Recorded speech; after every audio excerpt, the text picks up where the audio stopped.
Il est 7h51, messieurs. Neumann, Brunet, bonjour. Bonjour Jean-Jacques. Bon, ce projet de loi renseignement qui arrive en discussion à l'Assemblée nationale, on va en parler dans un instant. Je vais en parler avec Pierre-Olivier Sûr, qui est le bâtonnier de Paris, parce que les avocats sont inquiets. Est-ce que vous êtes inquiets? Est-ce qu'il est liberticide? On va commencer avec Éric Brunet. Moi, je ne suis pas un toutologue. Et je ne sais pas tout sur tout, je ne suis pas un grand sachant et j'ai pas des opinions sur tout, d'autant que là, c'est très très ténu. Vraiment, ce qui est fondamental, c'est la sanctuarisation des libertés individuelles. Il y a 66 millions de Français qui veulent qu'on conserve, qu'on préserve leurs libertés individuelles. Mais en même temps, on nous dit que la menace terroriste a évolué, que les moyens technologiques ont évolué et que par conséquent, il faut adapter les outils dont disposent les policiers pour faire du renseignement. Bon, très bien. Mais, moi quand je vois parfois l'usage qui est fait dans certains pays des moyens légaux pour obtenir des renseignements, je suis tout de même inquiet. Alors qu'est-ce que vous voulez? Je suis partagé.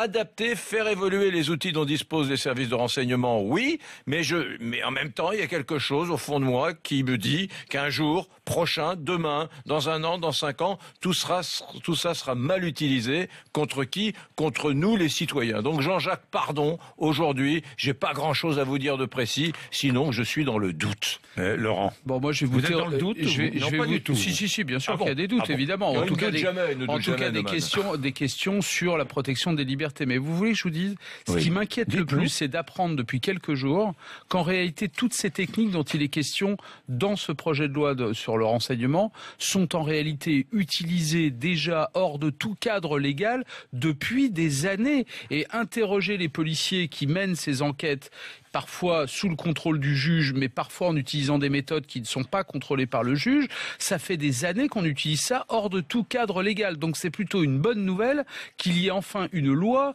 qui encadre ces méthodes. Pas simplement la fameuse boîte noire, les IMSI catchers, etc. Non, mais les logiciels, ça n'existait pas, pardon. Non, mais la technique... Excusez-moi, Laurent Neumann. La technique pour... Chez les fournisseurs d'accès à Internet. Jean-Jacques, les techniques pour intercepter les communications, vos échanges mails, les balises espions, les logiciels espions, toutes ces techniques-là, les policiers les utilisaient déjà. Et on le découvre d'une certaine manière à la faveur de cette étude de loi sur le renseignement. Premier point. Deuxième point, il faut pas non plus tomber dans la paranoïa.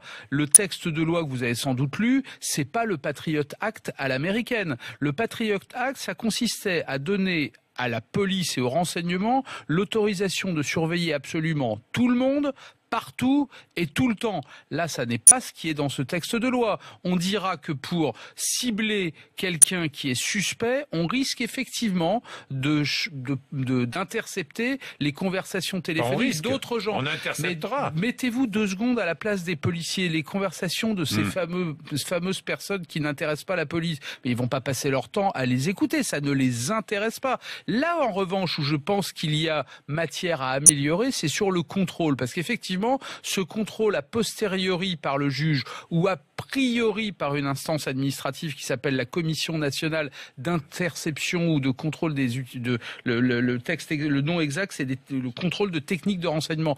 Bon, bien sûr, il y a des magistrats, il y a 2 magistrats de la Cour de cassation, 2 magistrats du Conseil d'État, des parlementaires, des spécialistes de ces techniques, mais effectivement, ce sera sous le contrôle du Premier ministre. Donc on peut imaginer d'améliorer les garde-fous.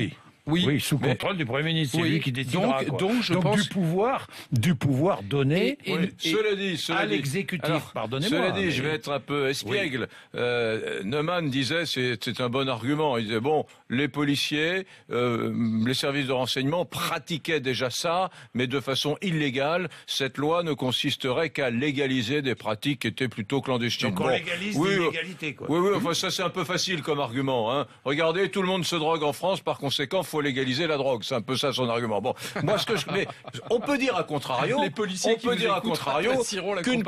qu'une pratique quand elle est légale n'est pas forcément morale. Regardez les écoutes de Thierry Herzog, l'avocat de Nicolas Sarkozy, et de Sarkozy.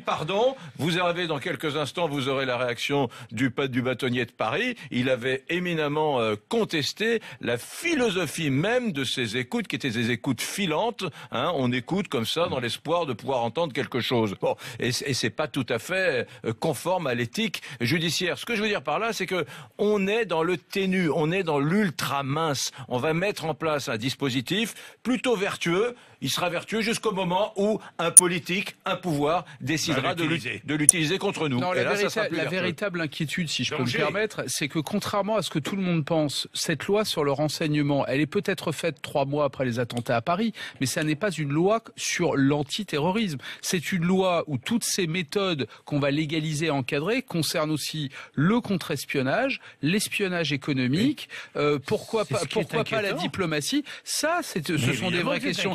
Est-ce qu'il faut élargir tout ça à ces domaines-là? Ça, ce sont des bonnes questions. Mais encore une fois, il ne faut pas s'être posé autant de questions au moment des attentats sur le contrôle de ces fameux djihadistes en puissance, et puis dire une fois qu'on prend un certain nombre de règles, attention à nos libertés. Effectivement, il faut trouver le moyen terme, le juste équilibre. Eh bien, Jean-Jacques Urvoas sera mon invité demain matin. C'est lui qui porte ce texte à l'Assemblée nationale, député socialiste et président de la commission des lois à l'Assemblée. Demain matin, Najat Vallaud-Belkacem sera là tout à l'heure, 8h35, 9h, 7h57.